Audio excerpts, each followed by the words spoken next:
यार टाइम आप किसी चीज से नेगोशिएट नहीं कर सकते. It is the most expensive gift you can give to your child.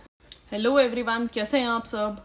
यार रिसेंटली एक न्यूज़ आई है गाजियाबाद से कि वहाँ पे एक फैमिली रहती थी सोसाइटी में, एंड उनकी 3 बेटियां थी, एंड तीनों ने एक साथ ही जंप कर दिया 9th फ्लोर से, and they attempted suicide and sadly they passed away.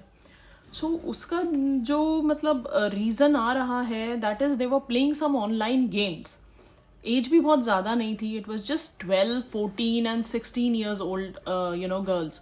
सो उनके फादर ने जो बताया है वो यही बताया है कि किसी से बात नहीं करती थी, अकेले रहती थी, तीनों हमेशा एक साथ रहती थी और ज़्यादा मिलती विलती नहीं थी अपने पड़ोसियों से. One of the reasons was that they were not going to school from last 2 years and they failed in some of their classes. So वो रीज़न था एक तो. एंड दूसरा ये था कि वे जो कोरियन गेम वाला सीन है, इट वाज लाइक कि आपको उसमें कुछ टास्क दिए जाते थे कि आपको अकेले रहना है, लेट नाइट चैट्स करनी है, कुछ अलग अलग तरीके के अजीब अजीब टास्क दिए जाते थे जो मतलब हम लोगों को तो शायद नहीं समझ आएंगे बिकॉज हमारी जनरेशन ने ये सब कभी हार्डली किया है. तो बेसिकली मतलब ये आपको अधीन बना लेते हैं. ये वाले जो गेम्स होते हैं आपको धीरे धीरे उसकी आदत पड़ जाती है, आपको पता ही नहीं लगता. आप सोचने लग जाते हो यही असली दुनिया है, यही सब अच्छा है, जो असली दुनिया है वो बेकार है, दिस इज़ योर वर्ल्ड. सो उन बच्चियों के साथ भी कुछ ऐसा ही हुआ था बिकॉज वो किसी से बात नहीं करती थी, आपस में ही रहती थी, तीनों सेम गेम खेल रही थी. तो बेसिकली हम मतलब we are heading toward something which is not right.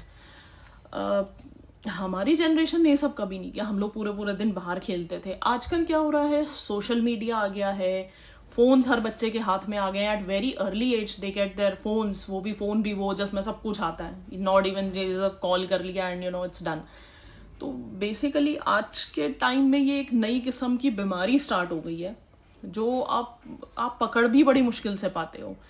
You don't realise कि मतलब बच्चा धीरे धीरे उसकी तरफ हो रहा है, जो कि यार मैंने पर्सनली भी एक्सपीरियंस किया है. हम लोगों के टाइम में हम लोग खेलते रहते थे, मस्ती चल रही है, सब मजे कर रहे हैं, फैमिली गेट टुगेदर है, सारे बच्चे एंजॉय कर रहे हैं. पर आजकल यार मैं देखती हूँ कि बड़े बड़े लोग बैठ के आपस में मस्ती कर रहे हैं, बातें कर रहे हैं.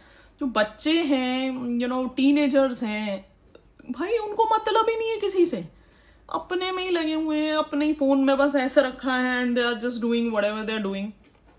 दे are not into real world कि चलो यार मस्ती करते हैं, बातें करते हैं, खेलते हैं. सो धीरे धीरे मतलब ये ना बहुत ज़्यादा ओवरकम कर रहे हैं, ये चीज़ें ओवरकम कर रही हैं बच्चों का माइंड सेट को, जो कि उनकी हर चीज़ को इफेक्ट कर रही हैं. ब्रेन को इफेक्ट कर रही हैं, हेल्थ को इफेक्ट कर रही हैं, सोशल लाइफ को इम्पैक्ट कर रही है. जब यार आप अपने फ़ोन में ही घुसे रहोगे तो आप क्या सोशल लाइफ एंजॉय करोगे, क्या लोगों को जानोगे, क्या रिश्ते निभाओगे, राइट. और धीरे धीरे ना ये चीज़ बढ़ती जा रही है. तो मुझे ऐसा लगता है कि टेक्नोलॉजी का इस्तेमाल करना बहुत अच्छी बात है, टेक्नोलॉजी का इस्तेमाल सिखाना बहुत अच्छी बात है, लेकिन उसका सही यूज़ सिखाना बहुत ज़रूरी है.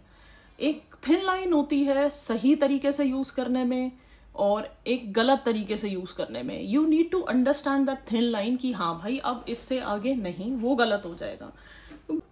हम सोशल मीडिया को और फोन को अपना लाइफ बना लेते हैं कि भाई सब कुछ इसी में है, बाहर कुछ नहीं है. That is wrong.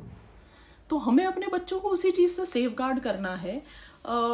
मैंने रिसेंटली सुना था कि मुंबई में फर्स्ट ट्रॉमा सेंटर भी खुल गया है इन सब चीज़ों को टैकल करने के लिए. तो आप मतलब देख रहे हो ये कितना मतलब क्रिटिकल है यार. We have to take care of our kids.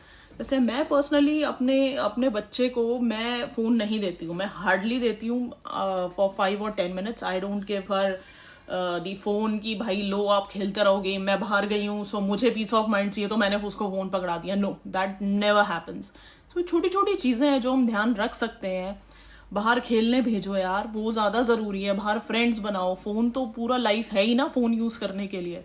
तो ये सब हमें ही एज पेरेंट्स इंक्रीज करना पड़ेगा, उनको पुश करना पड़ेगा कि यार फ़ोन छोड़ो, टीवी छोड़ो, go out and play.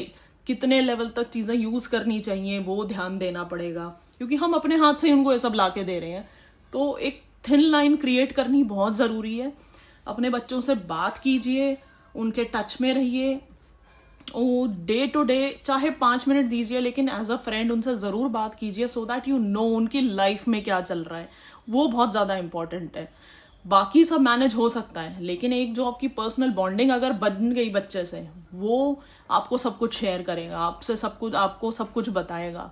So please थोड़ा सा अपनी बिजी लाइफ से टाइम निकाल के उससे ज़रूर बात कीजिए, एज अ फ्रेंड बात कीजिए। पूरे दिन उसने क्या किया, किसने क्या किया, उसने क्या एंजॉय किया, उसको क्या बुरा लगा, just talk to your child.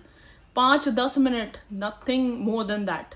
हम सब कुछ प्रोवाइड करते हैं उनको, जो वो मांगते हैं वो सामान ला के देते हैं, वो टॉयज ला के देते हैं, उनको शॉपिंग कराते हैं, but we need to invest time. वो ज़्यादा ज़रूरी है। मतलब हम वर्किंग हैं तो हम अपनी गिल्ट में उनको सामान ला के दे रहे हैं कि नहीं नहीं नहीं नहीं, उसको ऐसा नहीं लगना चाहिए हम टाइम स्पेंड नहीं कर रहे। यार टाइम आप किसी चीज़ से नेगोशिएट नहीं कर सकते।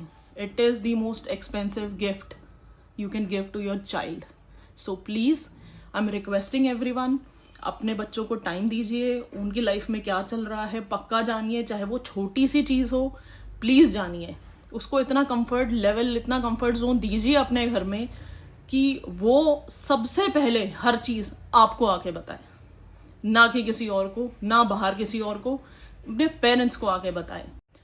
Take care of your kids, take care of yourself, and take care of your family. Do like, share, subscribe to my channel. Till then, bye bye, take care.